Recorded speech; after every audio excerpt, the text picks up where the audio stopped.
ኦሃዮ ውስጥ ባለችው ትንሿ ሰርክልቪል ከተማ ውስጥ የምትኖረው ሜሪ ግሌስቢ አንድ ቀን ከስራ ወደ ቤቷ ስትመለስ በደረሳት ደብዳቤ በእጅጉ ተደናግጣለች። ደብዳቤውም ከባሏ ውጪ ከሌላ ሰው ጋር ያላትን ግንኙነት የሚያውቁና ያላትን ግንኙነት አቁማ እውነታውን ለባሏ እንድትናዘዝ ካልሆነ መጥፎ ነገር እንደሚፈጠር የሚያስጠነቅቅ ነበር። ሜሪ ይህ ደብዳቤ ለመጀመሪያ ጊዜ ሲደርሳት በመጠኑ ብትደናገጥም በቸልታ ታልፈዋለች። ከሳምንት በኋላ ግን ሌላ ደብዳቤ ደረሳት። ይሄ ግን እንደከዚህ ቀደሙ ችላ ብላ ማለፍ የምትችለው አልነበረም። ደብዳቤውን አገላብጣ አየችው። የላኪ አድራሻ የለውም። ምን ማድረግ እንዳለባት ግራ ገብቷት እንዳለች አንድ የላኪ አድራሻ የሌለው ደብዳቤ ለባለቤቷ ይደርሰዋል። ውድ ቤተሰቦቼ እንደምቆያችሁኝ ሰላማችሁ በያላችሁበት ይብዛላችሁ እያልኩኝ ዛሬም በአዲስ ታሪክ መጥቻለሁ። ቪዲዮውን እስከ መጨረሻው እንድታዩት ኮዲው እየጋበዝኳችሁ ለዚህ ቻናል አዲስ የሆናችሁ ሰብስክራይብ በማድረግ ተቀላቀሉ። ቪዲዮውን ከወደዳችሁት ላይክ እንዲሁም ለሌሎች እንዲደርስ ሼር እያደረጋችሁልኝ ወደ ዛሬው አስገራሚው ታሪክ ልለፍ። በትንሿ ሰርክልቪል ከተማ ውስጥ ጥቂት ነዋሪዎች ብቻ ይኖራሉ። በዚህ አነስተኛ ከተማ ውስጥ ሜሪ ግሌስቢ እና ሮን ግሌስቢ የተባሉ ጥንዶች ትዳር መስርተው መኖር ከጀመሩ ሰንበት ብለዋል። በትዳራቸውም ውስጥ ትሬሲ እና ኤሪክ የተባሉ ወንድና ሴት ልጆች አፍርተዋል።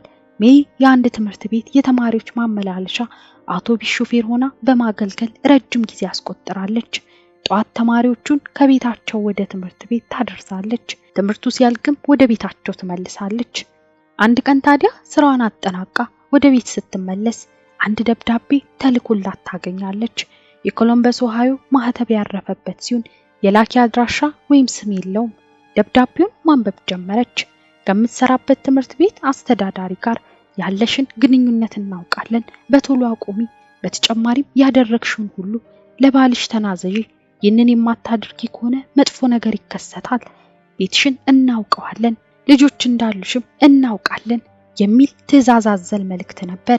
ሜሪ በዚህ አድራሻ የሌለው ደብዳቤ ብትረበሽም የሆነ ሰው ለመሸወድ እየሞከረ ይሆናል በሚል በቸልታ ታልፈዋለች። በቀጣዮቹ ቀናትም የተለመደ ስራዋን እያከናወነች ምንም የተለየ ነገር ሳይፈጠር ቀጠለ። ከሳምንት በኋላ ግን ተመሳሳይ የላኪ አድራሻ የሌለው ደብዳቤ ደረሳት። ይህኛው ቀደም ሲል ከተላከው አንጻር ይበልጥ የሚያስፈራ ነበር። የጀመርሽውን ነገር እንድታቆሚ ለመጨረሻ ጊዜ እናስጠነቅቅሻለን። ይሄ ቀልድ አይደለም፣ መጎዳት ካልፈለግሽ ያልንሽን ነገር ፈጽም የሚል የመረረ መልእክት ነበር። ሜሪ አሁን ይበልጥ ተጨነቀች።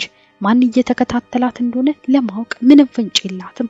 አሁንም ግን የተባለችውን ነገር ሳትፈጽም ቀኑ አለፈ። በነጋታው ጠዋት ስትነሳ ባለቤቷ አሮን ወደ እሷ መጥቶ አንድ ደብዳቤ እንደተላከለት ሲነግራት በድንጋጤ ደርቃ ቀረች። ወደ ሮን የተላከው ደብዳቤ ምንም የላኪ አድራሻ የሌለው እናም ሜሪ ከተላከላት ደብዳቤ ጋር ተመሳሳይ ማህተብ ነበረው። ደብዳቤው ሚስቱ ከትምህርት ቤት አስተዳዳሪው ጋር ያላትን ግንኙነት እንደሚያውቁና እውነቱን እንድታምን እንዲሁም ግንኙነቱንም እንድታቆሙ ማድረግ እንዳለባት የሚገልጽ ነበር። ይህን ማድረግ የማይችል ከሆነ ግን ህይወቱ አደጋ ላይ እንደሚወድቅ የሚያስጠነቅቅ መልእክት ነበር። ባለቤቱን በእንደዚህ አይነት ጉዳይ በጭራሽ የማይጠረጥረው ሮን ደብዳቤውን ያሳያታል። ሜሪም እንደዚህ አይነት ደብዳቤ ለሷ ከአንድም ሁለቴ እንደተላከላት ግን ሁኔታው ግራ ስለገባት እንደተወችው ትነግረዋለች። ቀጥላም እንደዚህ አይነት ግንኙነት ከተባለው የትምህርት ቤት ኃላፊ ጋር በፍጹም እንደሌላት ቁጣ በተቀላቀለበት ድምጸት ለማስረዳት ሞከረች። ባለቤቱን በፍጹም ልቡ የሚያምነው ሮን ከዚህ ደብዳቤ ይልቅ አንቺን አምንሻለሁ በማለት ጉዳዩን ይዘጉታል። ሮን ነገሩን ረስቶ ቀናት ተቆጥረው አንድ ሳምንት አለፈ። በሳምንቱ ግን ያው ተመሳሳይ ደብዳቤ በሌላ መልእክት ቤት መጣለት። ደብዳቤውም ሮን አንድ ሳምንት አለፈው ግን ምንም ነገር አላደረክም፣ ስለዚህ በመላው ከተማ በቢልቦርድ በሬዲዮ እንዲሁም በቲቪ የሚስትን ጉድ እንበትነዋለን የሚል መልእክት ነበር። ይህን ደብዳቤ የተመለከቱት ሜሪና ሮን መፍራት ጀመሩ። ሮን ግን አሁንም ድረስ የተባለውን ነገር አላደረኩትም ከምትለው ባለቤቱ ጎን ነው። እስከዚህ ሰዓት ድረስም ጉዳዩን ለፖሊስ ለማሳወቅ አልሞከሩም። ከዛ ይልቅ ለሁለቱም ቅርብ የሆኑ ሰዎችን ስለ ጉዳዩ በማማከር የነሱን ሐሳብ ለመጠየቅ ይወስናሉ። በዚህም የቅርብ የሚሏቸውን 3 ሰዎች ያማክራሉ። በመሃል ግን ሜሪ ምናልባት አንድ ሰው ይል ሊያደርግ ይችላል የሚል ሐሳብ ታስባለች። ከዛም ለዛ ሰው የሚያደርገውን ነገር እንዲያቆም ካልሆነ ግን ጉዳዩን ወደ ህግ ይዘውት እንደሚሄዱ የሚያስጠነቅቅ ደብዳቤ ትልክለታለች። በሚያስገርም ሁኔታ የሚላከው አድራሻ የሌለው ደብዳቤ ቆመ። ሮምና ሜሪም የበፊት ኑሯቸውን በሰላም መቀጠል ጀመሩ። ለተወሰኑ ወራት የቆየው የባልና ሚስቱ ሰላም መልሶ የሚናጋበት ጊዜ ሩቅ አልነበረም። በኦገስት 1977 በአንድ ምሽት ላይ ሜሪ በቤት ውስጥ በሌለችበት ሰዓት ላይ ሮን ከልጆቹ ጋር እየተጫወተ ነበር። በመሃል ስልክ ሲጠራ እሱን ለማንሳት ይነሳል። በስልክ ውስጥ ያለውን ሰው በሚያወራበት ጊዜ ቀስ በቀስ ስሜቱ እየተቀያየረ ቁጣና ንዴት በተቀላቀለበት ድምጽ ነበር የሚያናግረው። ወዲያውም ስልኩን በመዝጋት ደብዳቤውን ሲጽፍ የነበረውን ሰው አውቄዋለሁ እናም ላገኘው እየሄድኩ ነው በማለት ለልጆቹ ተናግሮ ሽጉጡን በመያዝ በጥድፊያ ከቤት ይወጣል።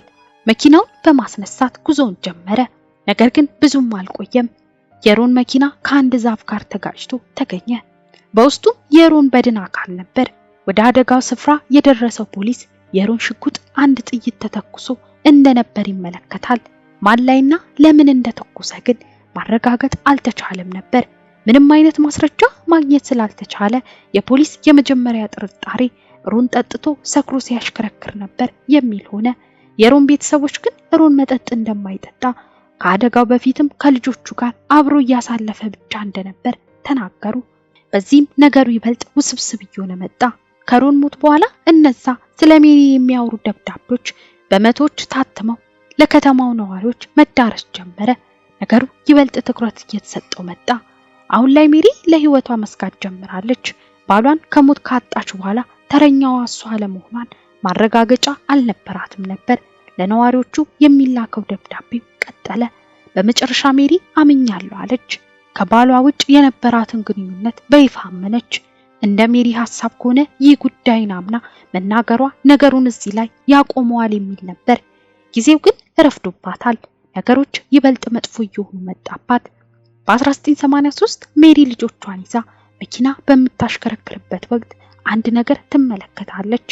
በትንሿ ከተማ ውስጥ በተሰቀሉት ቢልቦርዶች ላይ ስለሷ መጥፎ ድርጊቶች የሚናገሩ ጽሑፎችና ምልክቶች ትመለከታለች። በፍጥነት ከመኪናዋ ወርዳ ስለሷ የተለጠፉትን ነገር መገነጣጠል ትጀምራለች። በአንደኛው ቢልቦርድ ጋር አብሮ የነበረ ትንሽ ሳጥን ትመለከታለች። ሳጥኑን ከፍታ ስታዩም በውስጡ የተቀባበለ ሽጉጥ ነበረው።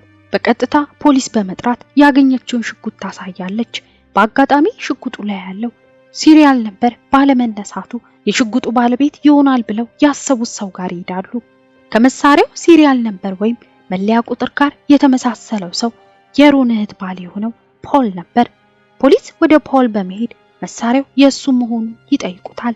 ፖልም ያለምንም ማቅማማት የሱ እንደሆነና ጠፍቶበት እንደነበር መጥፋቱን ግን አለማመልከቱን ይነግራቸዋል።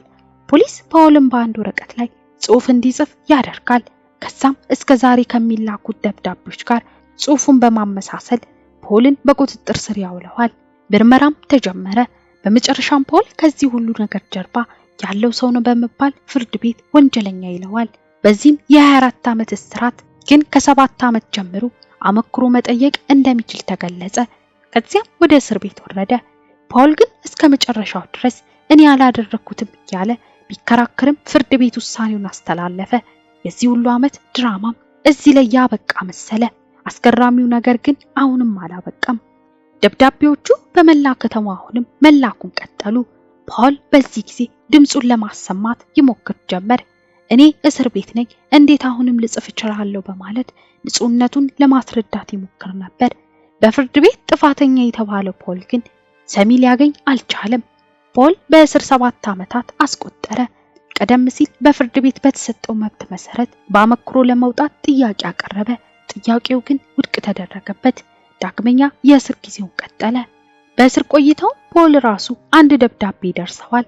የተላከለትን ደብዳቤ ሲያነበው የተጠየቀው የአመክሮ ጥያቄ ውድቅ እንደተደረገበት እንዳወቁና በዚህ እንዳዘኑ የስላቅ መልእክት በመላክ አሁንም በእስር እንድትቆይ የተቻለንን እናደርጋለን የሚል ጽሑፍ ያለበት ደብዳቤ ነበር። በዚህ ሰዓት ከዚህ ሁሉ ነገር ጀርባ ፖሊስ ወይም ሌላ የህግ አካል ይኖር ይሆን የሚል ሐሳብ መጣበት። በደብዳቤው መጨረሻ ላይ አንተን ጥፋተኛ የሚያደርግ ወጥመዶች አሁንም ተዘጋጅተዋል፣ ስለዚህ አርፈ ተቀመጥ የሚል ጽሑፍ አካተውበታል። ከዚህ በኋላ ግን ደብዳቤዎቹ መላክ አቆሙ። የመጀመሪያው ጥያቄ ውድቅ ከተደረገ 3 ዓመት በኋላ ነፃ ለመሆን እንደገና ጥያቄ አቀረበ። ይሄኛው ጥያቄው ተቀባይነት አግኝቶ ከእስር ተለቀቀ። ፖል ከእስር ከተለቀቀበት ዓመት ላይ አንድ በወንጀል ዙሪያ ስራ የሚሰራ የቴሌቪዥን ፕሮግራም አቅራቢዎች በዚህ ለየት ያለ ወንጀል ላይ ፕሮግራም ለመስራት እንቅስቃሴ ይጀምራሉ። ወዲያው ግን ወደ ቴሌቪዥን ጣቢያው ደብዳቤ ይላካል። ይህም ደብዳቤ ለተወሰኑ ዓመታት ቆሞ የነበረው የላኪው አድራሻ የማይታወቅ ደብዳቤ ነበር። ወደ ኦሃዮ ከመጣችሁ ትከፍሉበታላችሁ የሚል ነበር። በጉዳዩ ላይ ከተመካከሩ በኋላ የቴሌቪዥን ጣቢያው ምርመራውን ለመቀጠል ይወስናል። በዚህም ጠቃሚ የሚሏትን አንዲት ምስክር ያገኛሉ። ይቺ ሴት የባስ አሽከርካሪ ስትሆን ሜሪ ያን ጊዜ በሳጥን ውስጥ ሽጉጡን ያገኘችበት ቦታ ላይ የቆመ አንድ ቢጫ መኪና ነበር።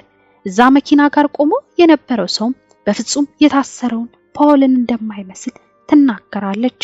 ጋዜጠኛው ታዲያ ያኔ ይህንን ነገር ለምን ለፖሊስ አልተናገርሽም ነበር በማለት ሲጠይቃት ተናግሬ ነበር፣ ነገር ግን ትኩረት የሰጠኝ የፖሊስ አካል አልነበረም በማለት ትመልሳለች። ይህንን ጉዳይ እያጠና የነበረው ጋዜጠኛ ማርቲን ከሰበሰባቸው መረጃዎች አንጻር የወንጀል ፓውል ላይ ቢፈረድበትም ሌሎች 3 ተጠርጣሪዎች ሊኖሩ እንደሚገባ ይገልጻል።